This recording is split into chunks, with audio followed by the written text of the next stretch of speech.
안녕하세요.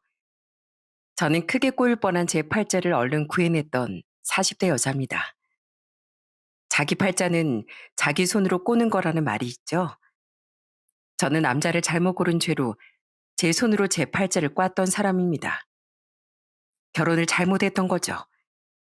그래도 전 더 늦기 전에 몰상식하고 뻔뻔하게 그지없었던 그 집안에서 발을 빼버렸는데요.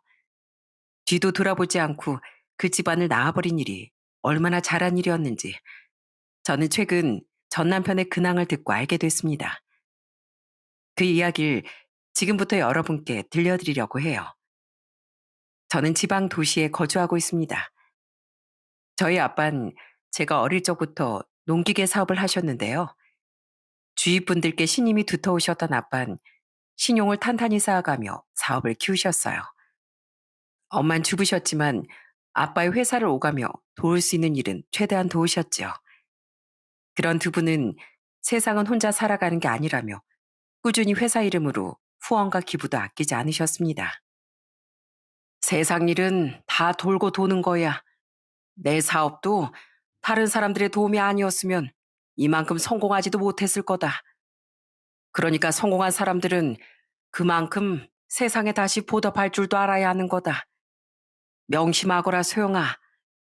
남을 이롭게 만드는 건 네 삶 또한 이롭게 만드는 것이고 남을 해롭게 만드는 건 네가 세상에 불필요한 해악 같은 존재임을 증명하는 일이야. 어딜 가나 존경받고 올바르게 살아오신 부모님이 전 너무 자랑스러웠습니다. 그런 부모님 아래서 대학을 졸업하고 직장을 다니던 전 나이 37의 끝자락에 우연히 만난 남편과 연애를 시작하게 됐어요. 남편은 그때만 해도 쑥스러움이 좀 많긴 했지만 착하고 배려심 넘치던 사람이었죠. 한 번은 둘이 2박 3일로 여행을 갔던 때가 있었는데요. 하나부터 열까지 자기가 다 해주려 하고 저는 음식도 설거지도 손도 못 대게 하는 모습에 처음으로 남편과의 결혼 생활을 상상해 보게 됐습니다. 남편은 얼른 안정적인 가정을 꾸리고 싶다며 평소에도 제게 결혼 이야기를 자주 했었거든요. 어머, 같이 하지. 이걸 언제 혼자 다 했대. 영훈 씨 평소에 집에서도 엄청 깔끔하고 부지런한가 봐. 남편은 그때 갈아입은 옷도 이것저것 너저분하게 늘어놓지 않고 바로바로 개어 정리를 하더라고요. 또 함께 먹은 야식도 제가 잠깐 부모님의 전화를 받으러 나간 사이 혼자 말끔히 정리를 해놨더라고요. 친구들 말론 결혼하면 집안일이나 청소 같은 일로 그렇게 싸운다는데 남편의 그런 모습에 전 결혼에 대해 좀 더 긍정적으로 생각해 보게 됐죠. 그렇게 전 남편에게 청혼을 받고 40대 진입하기 직전 결혼 생활을 시작했습니다. 원래 신혼집은 저와 남편이 모은 돈을 합쳐 모자란 금액은 대출을 받으려고 했었는데요. 그 얘기를 듣더니 아빠가 이렇게 말씀하시더군요. "아, 무슨 대출이야? 그냥 네 명의로 된 아파트 하나 아빠가 얻어주마. 여기가 서울이면 좀 빠듯했겠지만 여긴 서울보다 집값이 저렴하니까." 아, 아니에요, 아빠. 저도 모은 돈 꽤 있어요. 됐다. 어차피 자식이라고 너 하나인데 그 하나 있는 자식 결혼할 때 집도 하나 못 해주면 이 아빠가 열심히 살아온 보람이 없을 거 아니냐.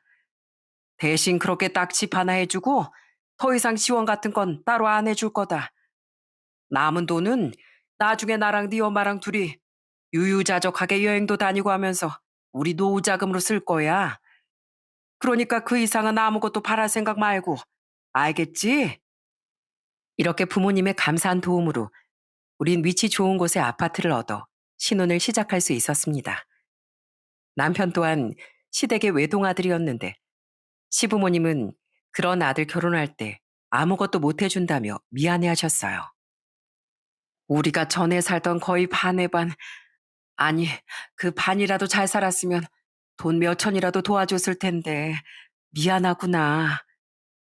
시부모님은 작은 빌라에 전세로 살고 계셨는데요.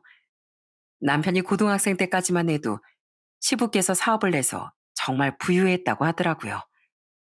집도 몇십억짜리 고급 주택에 살며 일하는 입주 가정부도 있었다고 했죠. 하지만 시부의 사업이 망하며 가세가 기울었다고 해요. 그 때문에 남편은 대학에 가지 않고 바로 기술 자격증을 따서 취업을 했다는데 저와 결혼할 때까지도 남편은 그 회사를 다니고 있었어요. 그런 남편의 성실함도 남편과의 결혼을 결심하는데 큰 영향을 끼쳤었죠. 감사합니다, 장인어른. 제가 도와주신 돈은 언젠간 끝까지 갚겠습니다. 남편은 저희 부모님께 정말 감사해했어요. 그리고선 부모님이 괜찮다는데도 계속 집값을 갚겠다고 하더라고요. 처음엔 됐네, 괜찮네 말씀하시던 아빠도 남편이 하도 그러니 나중엔 대충 이렇게 대답하셨죠. 그래, 그래, 갚게나. 자네가 정 그렇게 갚고 싶다는데 어쩌겠나. 물론 딸인 제가 보기엔 전혀 받으실 생각은 없는 것 같았지만 그래도 부모님은 그런 남편이 기특해 보인 것 같았어요. 저희 부모님은 남편을 많이 예뻐해 주셨거든요. 그렇게 부모님 덕에 집에 대한 부담을 덜고 시작한 결혼 생활은 처음엔 참 행복했어요. 그 덕에 전 결혼한 지 얼마 안 되어 아들을 임신했고 아들을 낳은 뒤엔 바로 연년생 딸도 가지게 됐죠. 그런데 제가 딸을 임신한 지 몇 개월이 지나면서부터 남편이 슬금슬금 이상해지기 시작하더군요. 여보, 왜 이렇게 양말이든 옷이든 허물벗듯 아무데나 벗어나? 나 가뜩이나 혼자 애 보랴 부른 배 안고 집안일 하랴 힘들어. 그리고 과자 먹은 봉지도 아무데나 좀 놓지 마. 어지르는 사람 따로 있고 치우는 사람 따로 있어? 힘들게 일하고 들어온 사람한테 꼭 그렇게 따라다니면서 잔소리를 해야 돼? 쓰레기통이나 빨래통까지 갈 힘도 없어서 그래. 피곤해서. 그 정도는 집에 있는 당신이 좀 해줄 수 있잖아. 나는 뭐 놀아? 부른 배 안고 애 보는 게 얼마나 힘든 줄 알아? 당신 요즘 정말 왜 그래? 전엔 육아도 그렇고 그렇게 잘 도와주더니 이젠 집안일도 육아도 다 나 몰라라 하잖아. 어떻게 힘들다는 핑계로 설거지 한 번을 안 해? 어떻게 애 목욕을 한 번을 안 시키냐고. 나 임산부야, 임산부. 누가 당신 임산부인 거 몰라? 회사 일이 힘들어서 그렇다고 말했잖아. 나 부모님이랑 살 땐 집에서 원래 손가락 하나도 꿈쩍 안 했어. 그래도 그동안 하기 싫은 걸 참고 많이 도와줬는데, 그 정도면 됐잖아. 당신 나랑 연애할 땐 그렇게 부지런하고 깔끔한 척 했잖아. 그거 다 가식이었어? 어? 언젠 결혼하면 손에 물 한 방울 안 묻히게 해주겠다며. 대한민국, 아니, 전 세계 남자들 다 붙잡고 물어봐라. 결혼 전에 여자 꼬시려고 할 땐 못할 게 뭐가 있나? 남들 다 똑같아. 다 우리처럼 살아. 아휴, 몰라. 나 피곤해. 맥주 마시고 잘 거야. 정말이지 사기 결혼 당한 것 같더라고요. 연애할 땐 세상 100점짜리 남편감인 듯 행동했던 남편은 제가 좀 편해지니까 본 모습을 드러냈던 거예요. 결혼 전에 몰랐는데 외아들이었던 남편은 시댁이 잘 살 때부터 굉장히 오냐오냐 잘한 것 같더라고요. 또 남편은 연애 땐 안 그러더니 변하기 시작하면서부터 술도 그렇게 달고 살기 시작했어요. 친구들과 마시고 올 때도 있었지만 남편은 주로 거실에 앉아 소주와 맥주를 그렇게 마셔댔죠. 저는 딸을 낳은 뒤에 혼자 애들을 둘이나 보느라 너무 바빴는데 그 꼴을 보고 좋은 소리가 나왔겠어요? 당신 애들 아빠 맞아? 내 남편 맞냐고. 나 힘들어, 힘들다고. 퇴근했으면 애 하나라도 맡아서 좀 돌봐줘야지. 어떻게 집에 오자마자 씻지도 않고 술부터 마셔? 당신이 사람이야? 낮에 장모님 오셨었다며. 그럼 당신도 좀 쉬었겠네. 그러니까 나도 좀 쉬자. 이거라도 안 마시면 내가 무슨 낙이 있겠어? 몰랐는데 남편은 원래 술을 그렇게 달고 살았다더군요. 그런데 저와 연애할 때랑 신혼 초까진 매일이 들뜨고 재밌어서 술 생각이 안 났다네요. 그러다 차츰 그 열정이 식고 일상이 지겹게 느껴지자 다시 술을 입에 대기 시작한 거라더라고요. 정말 기가 막혔습니다. 또 술을 얌전히 마시냐? 그것도 아니었어요. 남편은 술을 마시면 꼭 라면을 끓여 먹었는데요. 먹고 잘 치우기나 하던가 다음날 일어나 보면 라면 봉지와 스프 봉지가 나뒹굴고 있고 설거지도 하나도 되어 있지 않았습니다. 진짜 나랑 왼수졌어? 난 이제 당신 얼굴 보는 것조차 스트레스야. 아무리 남이랑 같이 산다고 해도 이렇게 무책임하지 못할 거야. 나 앞으로 당신 빨래 든 음식이든 아무것도 안 해줄 거니까 당신 몫은 당신이 알아서 해. 제 분노가 폭발한 날이면 그제야 남편은 미안한 척 한동안 잘하는 모습을 보였는데요. 그것도 며칠 가지 않더라고요. 그럼에도 불구하고 제가 하는 수 없이 남편의 뒤치다거리를 했던 건 집에 어린애들이 둘이나 살기 때문이었어요. 애들 있는 집은 늘 깨끗해야 했으니까요. 게다가 남편은 술에 취하면 그렇게 큰 소리로 노래를 불러대기도 했습니다. 아, 조용히 좀 해, 조용히. 저번에도 옆집 분들 찾아오셨잖아. 내가 그때 얼마나 죄송했는지 알아? 내가 당신 때문에 맨날 다른 입주민들한테 죄송하다는 소리를 달고 살아. 애들은 잠에서 깨서 울어대지. 남편은 남편대로 꽹가리 치는 소리를 뽑아대지. 정말 울고 싶었어요. 죄송하다며 이웃집들에 돌린 선물 세트만 해도 한두 개가 아니었죠. 그러다 어느 날엔 남편이 술에 취해 들어왔었는데요. 고생하는 딸을 도와줄 겸 잠시 저희 집에 와 계셨던 부모님은 크게 분노하셨습니다. 가뜩이나 절 점점 힘들게 하던 남편에 대해 노여움이 쌓이고 계신 상황이었거든요. 그 와중에 술에 취해 눈치도 밥 말아버렸던 남편은 집에 오자마자 또 고래고래 노래를 부르고 라면 거리다 아빠에게 호된 꾸지람을 듣고 말았죠. 푸른 언덕에 배낭을 메고 황금빛 태양. 어? 장인 장모님 와 계셨네요. 아유, 죄송합니다. 제가 한잔 했습니다. 아유, 출출해. 여보, 나 라면물 좀 올려줘. 오늘은 라면물도 내 손으로 받기 힘들 정도로 피곤하다. 자네 지금 애들 아빠란 사람이 뭐 하는 짓인가? 자네 요즘 허구한 술만 먹으면서 육안 돕지도 않는다며? 애는 뭐 만들기만 하면 아내가 알아서 다 키워주는 건 줄 알아? 어떻게 남의 딸을 데려다가 이 개고생을 시켜? 어, 장인어른 화나셨어요? 전 그냥 사회생활 하다 보니까 힘들어서. 누구 뭐 사회생활 안 해봤나? 그럴 거면 평생 혼자 살지. 감히 누구 딸 인생을 망치려고 들어? 그리고 목소리 안 줄여? 애들 겨우 재웠는데 또 깨울 셈인가? 자네 앞으로 또 오밤중에 소리 질렀다는 소리 들리면 내가 자네 입을 직접 꿰매버리러 달려올 줄 알게. 그리고 자네, 자기가 먹은 건 뒷정리도 할 줄 모른다며? 일하지 않는 자 먹지도 말랬다고? 또 그딴 짓 했단 얘기 나한테 들려오면 자네가 갚겠다고 그렇게 노래 불렀던 이 집가 당장 자네한테 토해내라고 할 줄 알아. 네? 아니, 왜 저한테만 그러세요? 집사람도 여기서 살고 있는데요. 난 됐다고 했는데 자네 혼자서만 그렇게 갚겠다고 노래 불렀잖나. 그러니까 갚으려거든 자네가 다 갚아야지. 내 분명 경고했네. 알았어? 제 남편은 저희 아빠 앞에선 원래 꼼짝을 못 했었거든요. 그날도 남편은 친정아빠에게 죄송하다는 말만 연신 반복했어요. 그 뒤로는 아빠가 무서웠는지 최소한 자기가 먹은 건 뒷정리도 해놓고 술은 계속 마셔댔지만 고성방가하는 일은 줄어들었죠. 남편이 목소리를 높이기만 하면 제가 바로 아빠에게 전화 거는 신용을 했었거든요.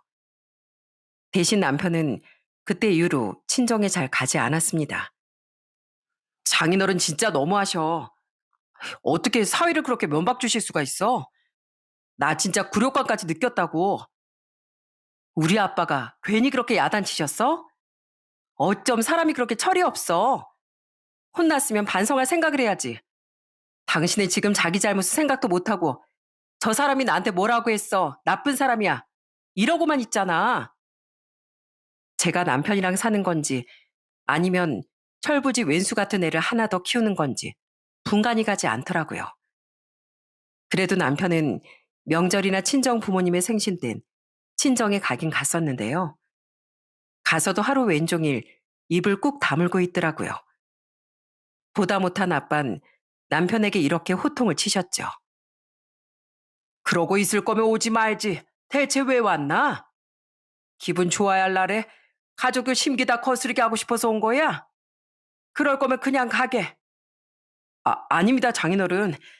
그냥 좀 제가 피곤해서 그런 거예요. 죄송합니다.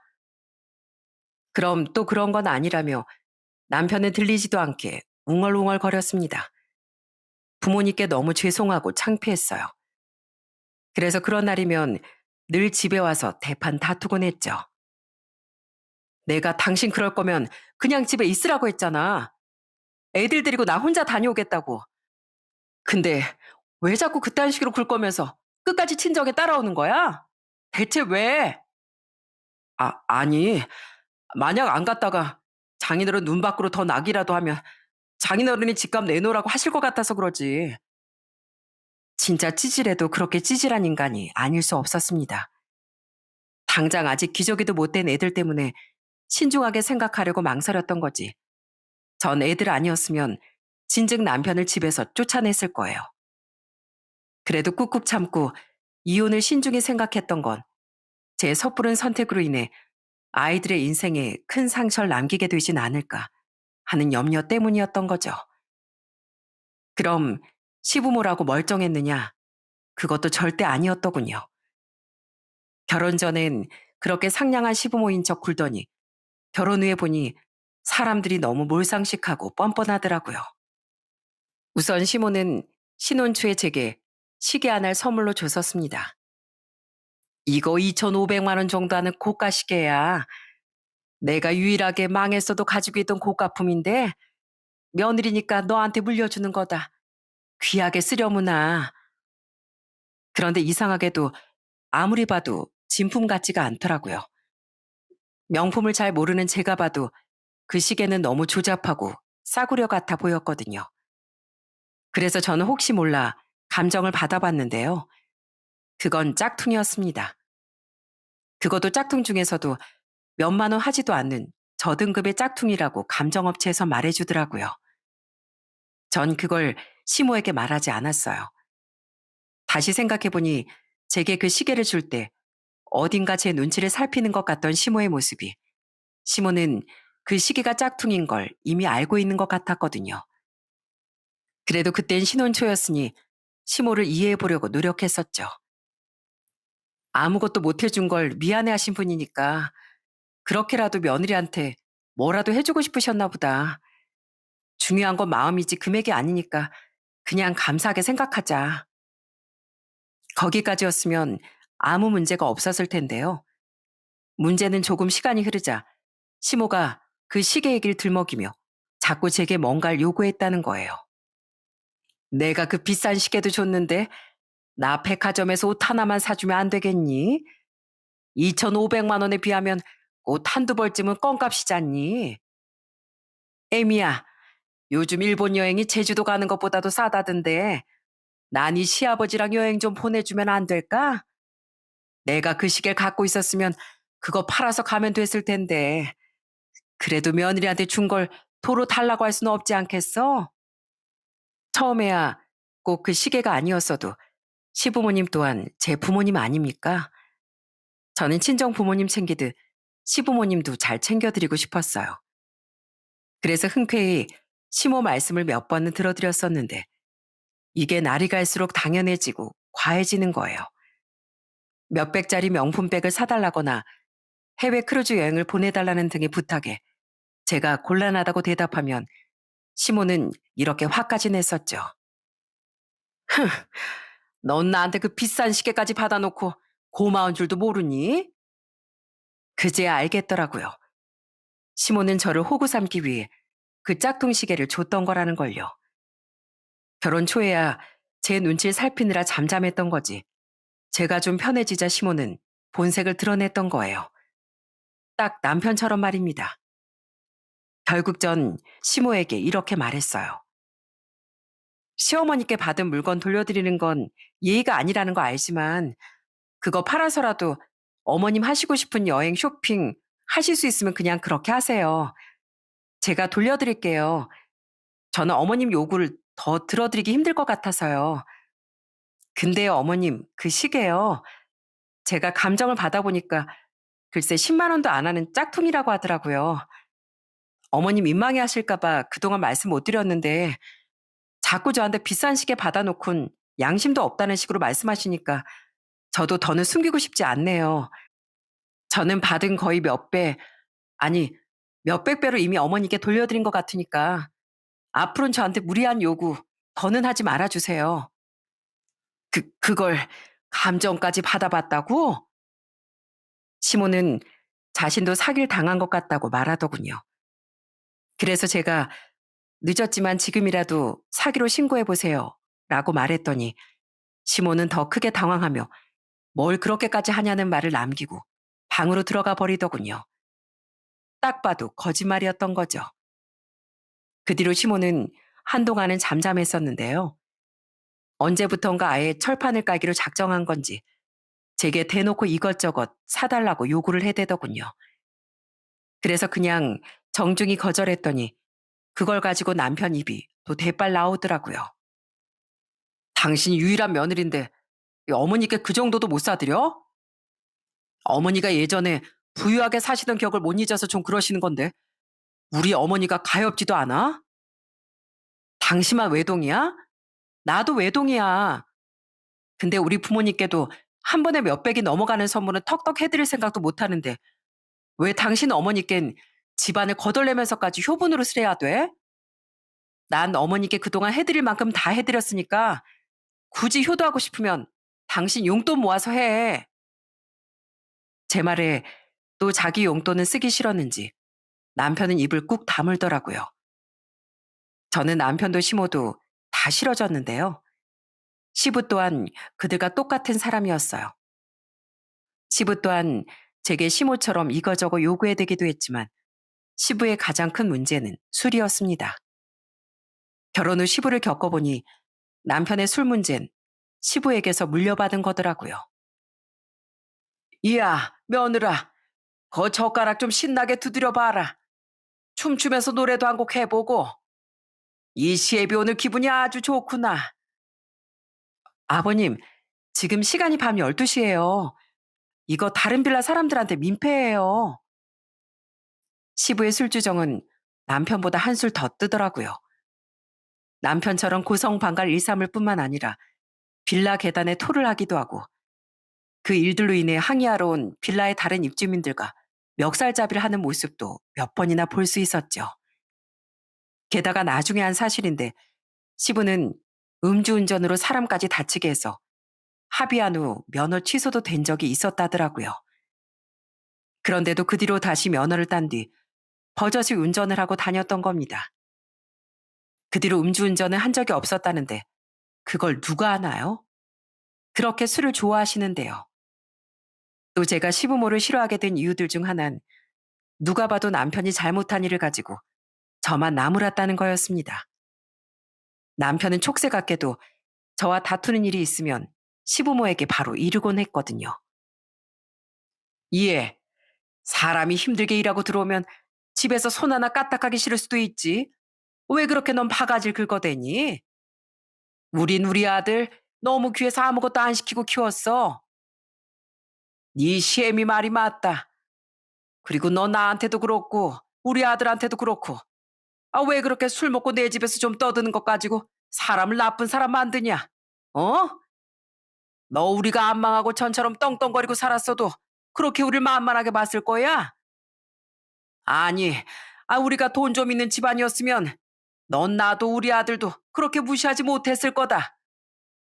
우리가 지금은 이렇게 없이 살고 있지만 언젠간 우리 영훈이가 다시 우리 집안 일으킬 거야.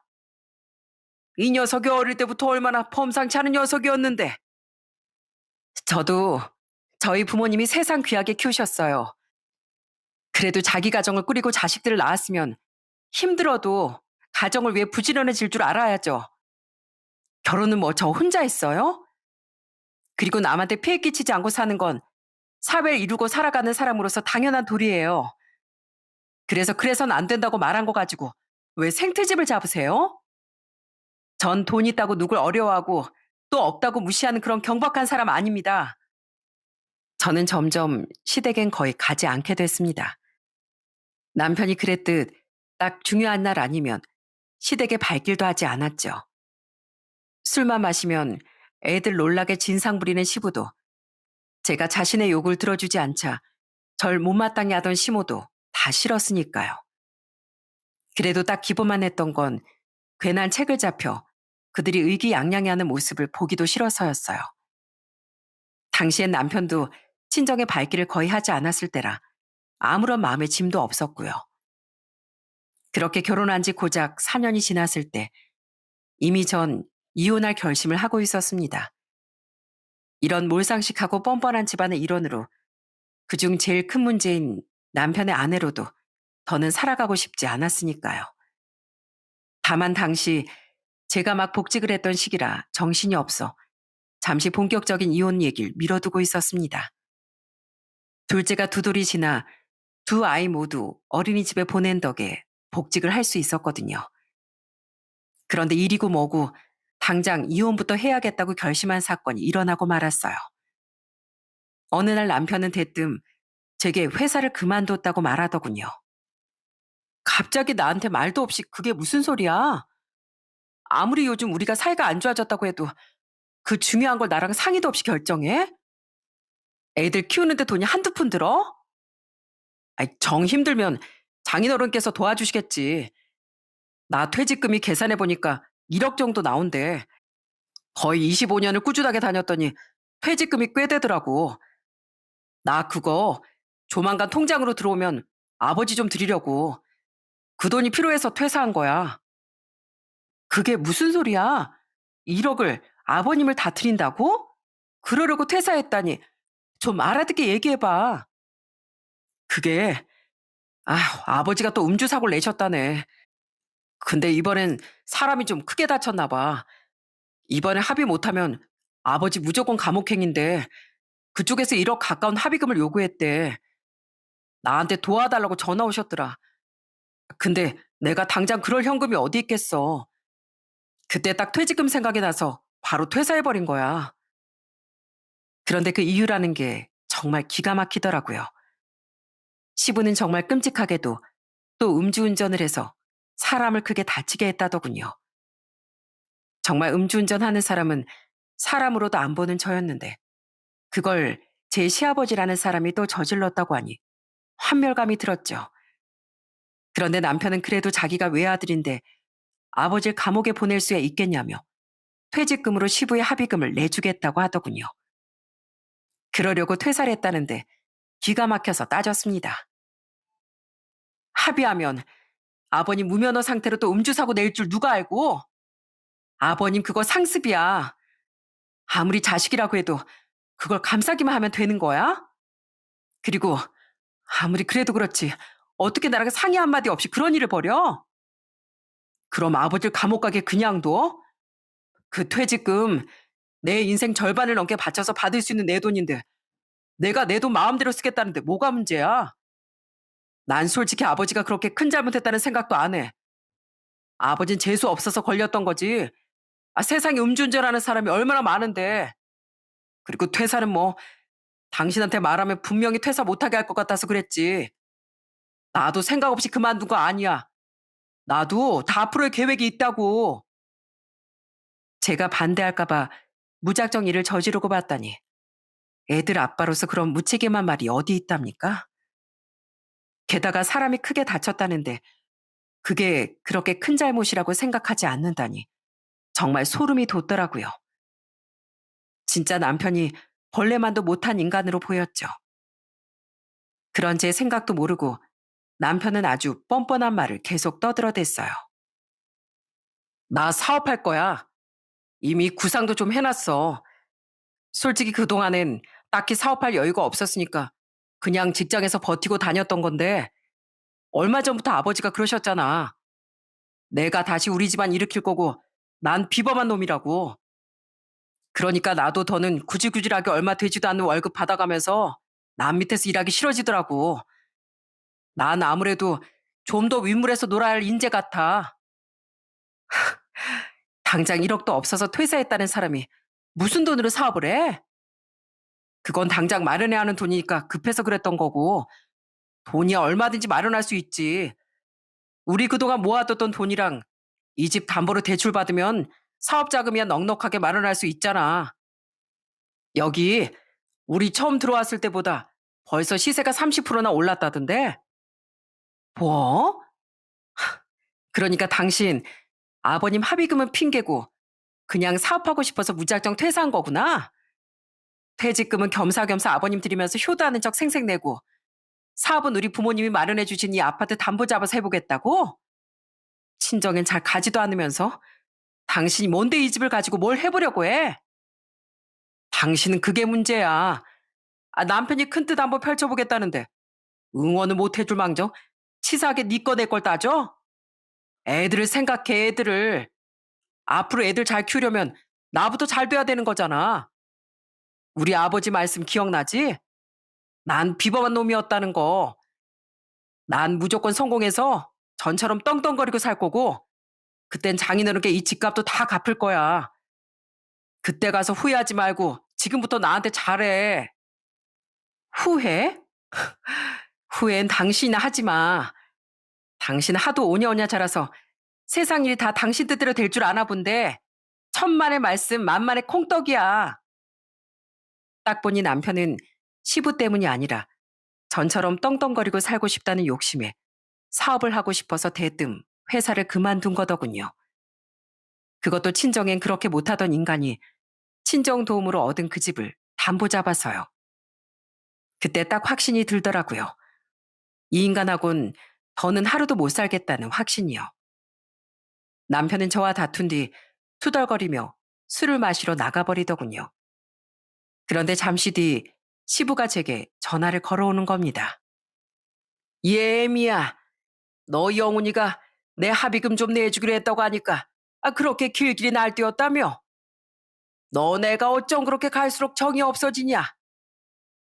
저랑 한마디 상의도 없이 회사 그만두고 이 집 담보대출 받아서 사업한다길래 다퉜어요. 상식적으로 그게 애가 둘이나 있는 가장으로서 자기 아내랑 상의도 없이 할 수 있는 행동인가요?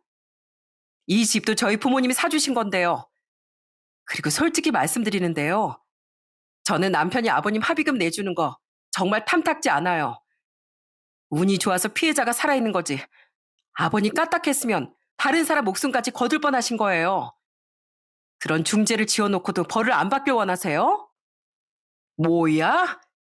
너 그럼 이 시애비한테 감옥이라도 가란 말이냐? 뭘 인정한 것 같으니라고. 솔직히 내가 뭘 그렇게 잘못했어? 술이 좀 취하긴 했어도 내가 운전도 못할 정도는 아니었어. 남들 다 몰래 몰래 술 먹고 운전하고 사는데 나만 운이 없어서 사고가 났던 거야. 나도 피해자라고.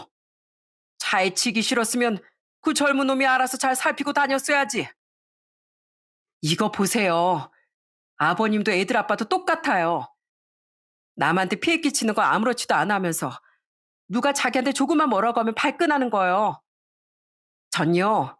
남들한테 피해 끼치는 거 아무렇지도 않아 하는 건 인간 이하 행동이라고 배우고 자랐어요. 저는 더 이상 할 말 없으니까 이만 끊겠습니다. 부전자전이라고 그 아빠의 그 아들이더군요. 앞으로 더는 시부와 연락할 일도 없을 것 같아 저는 바로 시부의 전화번호를 차단해버렸죠. 시모의 번호까지도요.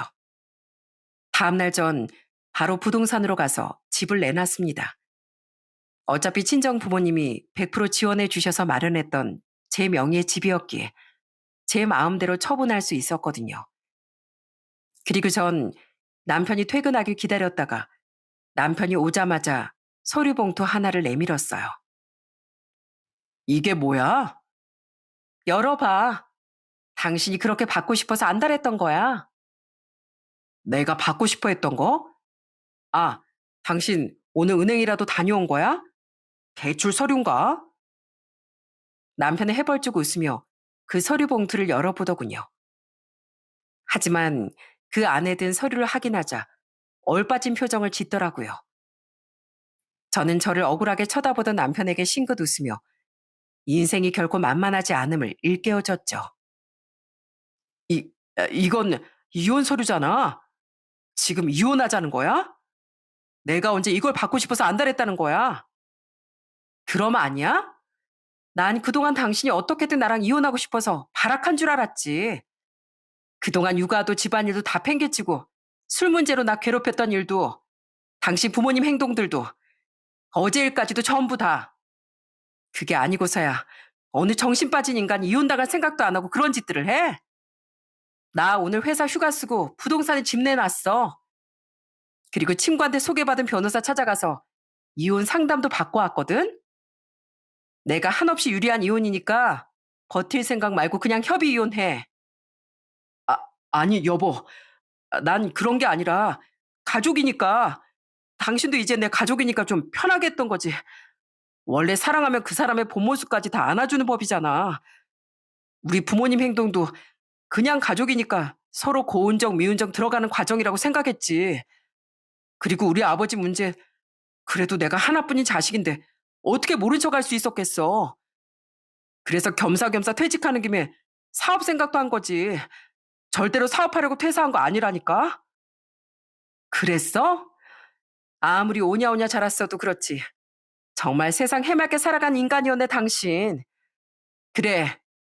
근데 난 당신이 뭐라고 떠들든 내 앞에서 하룻밤 내내 일장 연설을 늘어놔도 더는 당신이랑 같이 살 생각 없어. 난 진짜 당신도 당신 부모도 다 지긋지긋하거든. 내가 살면서 만난 사람들 중에 가장 최악이었던 사람들이 바로 당신이랑 당신 부모야. 여보, 제발 애들을 생각해서라도, 어? 애들? 애들이 어떻게 크는지 관심도 없던 인간이 어디서 애들을 들먹여? 난 우리 애들을 위해서라도 하루라도 더 빨리 당신이랑 갈라설 거야. 애들한테도 당신이랑 당신 부모는 없는 이만 못한 사람들이니까. 그러니까 당장 내 집에서 나가. 남편은 그제야 제게 싹싹 빌며 엉엉 울었습니다. 그러면서도 나가라는 제 말엔 끝까지 버티려고 들더라고요. 하지만 이내 저희 집에 찾아온 손님으로 인해 남편은 더는 버틸 수도 없었죠. 어? 장인어른, 어떻게 여길... 내가 내 돈으로 마련해준 내 딸 집에 마음대로 오지도 못하나? 근데 자넨 왜 아직도 여기 있어? 소영아, 아직도 이놈 못 쫓아낸 거야? 나가라고 했는데 힘으로 버티네요. 아깐 제 팔목도 막 부러뜨릴 것처럼 잡던데요. 뭐? 이 겁대가리 없는 놈이 감히 누구 딸 팔목을 뭐가 어째? 아니, 그게 아니라요. 장인어른. 그 손님은 제가 혹시 몰라 미리 좀 와주십사 부탁드렸던 바로 저희 아빠였습니다. 저희 아빠 앞에선 꼼짝도 못했던 남편은 어쩔 줄 모르고 쩔쩔맸어요.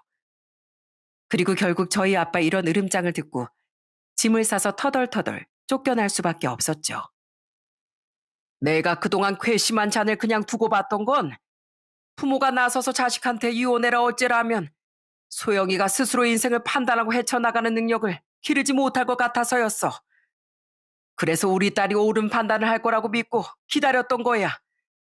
근데 이젠 소영이가 자네랑 이혼한다고 하니 내가 얼마나 한시름 났는지 아나? 근데 감히 자네가 어렵게 한 내 딸 결정을 방해해? 당장 안 나가면 내가 돈을 얼마를 써서라도 사람 써서 자네 억지로 끌어낼 걸세.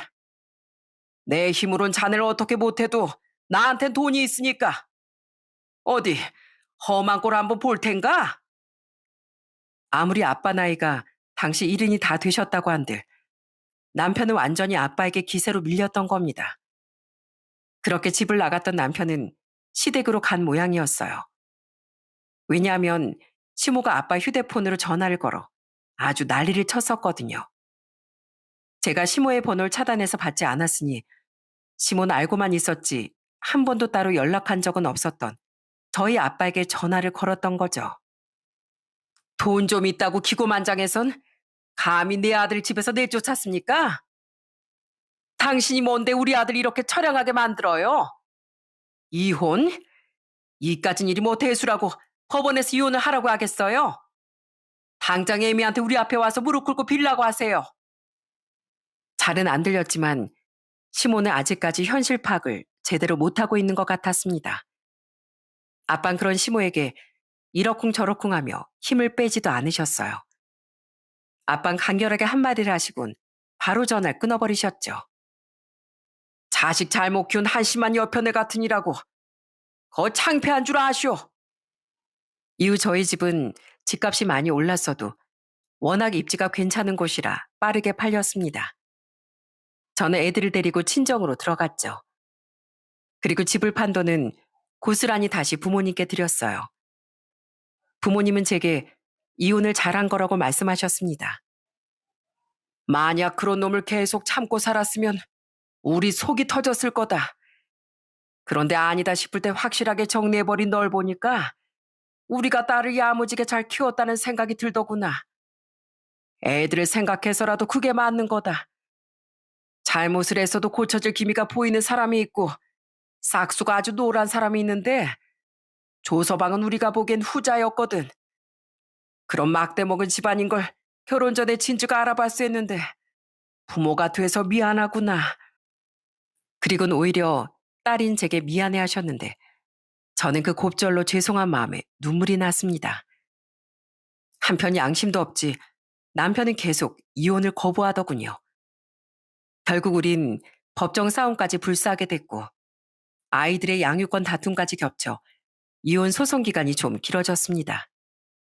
그런데 어느 날 남편이 저희 직장 앞으로 찾아왔더라고요. 딱 보니 아빠가 무서워서 친정 앞으로 못 찾아온 것 같았죠.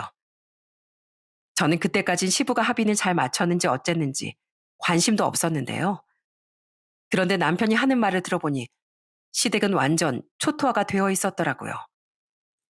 우선 기가 막히게도 남편은 자기 퇴직금을 시부의 합의금으로 결국 내놓지 않았다고 하더군요. 당신하고 진짜 이혼하게 되면 당장 내 사업자금은 어떡해. 아무리 가족이라도 내 미래가 먼저지 아버지가 먼저가 아니잖아. 죄송하긴 했는데 솔직히 나부터 살아야지.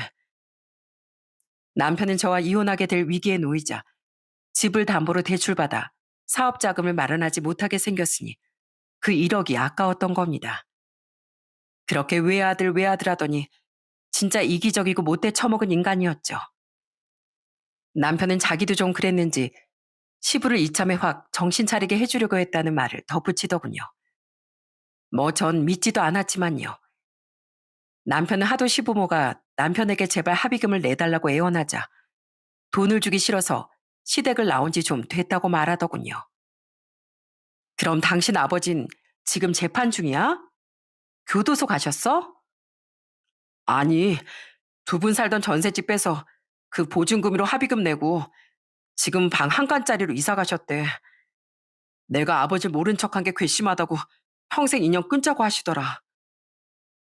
시부는 합의금을 내고 이사하는 과정에서 차도 팔았다고 하더군요. 차가 없으면 음주운전은 앞으로 하지 못할 테니 그나마 다행이라고 생각했고요. 남편은 제게 울먹거리는 말투로 말을 이어갔어요. 이제 나 진짜 외톨이 됐어, 여보. 이제 당신 스트레스 받게 할 우리 부모님도 없으니까 소송은 그만두고 우리 다시 잘 한번 살아보자. 애들도 아직 어린데 애들한테도 양쪽 부모가 다 있는 편이 낫잖아. 나 그 1억으로 얼마 전에 사업도 시작했어. 비록 사업 시작부터 당신한테 잘못하긴 했지만 나 진짜 성공해 볼 자신 있어. 그러니까 나 한 번만 믿어주라. 어? 나 앞으로 술도 끊을게. 당신 눈에 내가 얼마나 만만해 보였는지 모르겠는데 난 세상에 남자가 딱 당신만 남는다고 해도 당신 거들떠볼 생각 추워도 없어. 난 당신 부모도 끔찍하기 싫었지만 제일 실망하고 제일 환멸났던 건 바로 당신이야. 소 잃고 외양간 고치려 들어도 이미 늦었으니까 혼물켤 생각도 하지 말고 술을 끊었든 말든 사업을 성공하든 말든 그건 알아서 하고 또 찾아오면 그땐 우리 아빠 얼굴 마주하게 될 줄 알아? 저는 귀찮다는 식으로 개나 벌레 쫓듯이 손으로 휘휘 남편을 쫓아냈습니다. 그로부터 얼마 뒤 저는 드디어 소송에서 승소했어요. 아이들도 양육 환경이 훨씬 좋았던 제가 데려올 수 있었기에 남편은 제게 다달이 양육비까지 보내야 했죠. 살던 아파트는 제 특유 재산으로 분리되어 남편이 분할받을 몫은 없었지만 저는 남편이 받은 퇴직금의 아주 약간의 일부를 분할받을 수 있었답니다. 배우자가 퇴사 후 퇴직금을 받았을 때 회사에 근속한 기간 중 결혼 생활을 유지한 기간만큼의 퇴직금은 재산 분할 대상이라고 하더라고요. 비록 제가 출산과 육아로 쉰 기간이 있어 많이 받지 못했지만 몇백만 원 정도는 제 몫이 되었죠. 전 남편을 마지막으로 본 날 이혼으로 인해 자신에게 손해만 막심하게 됐다고 울상을 지었습니다. 그렇게 이혼이 마무리된 지 지금은 2년이 지났는데요. 몇 달 전부터 전 남편이 양육비를 보내오지도 않고 연락도 되지 않더라고요. 처음 한동안은 통화도 하고 싶지 않아 언제 보내나 기다려봤는데 계속 입금이 되지 않으니 제가 전화를 해본 거예요.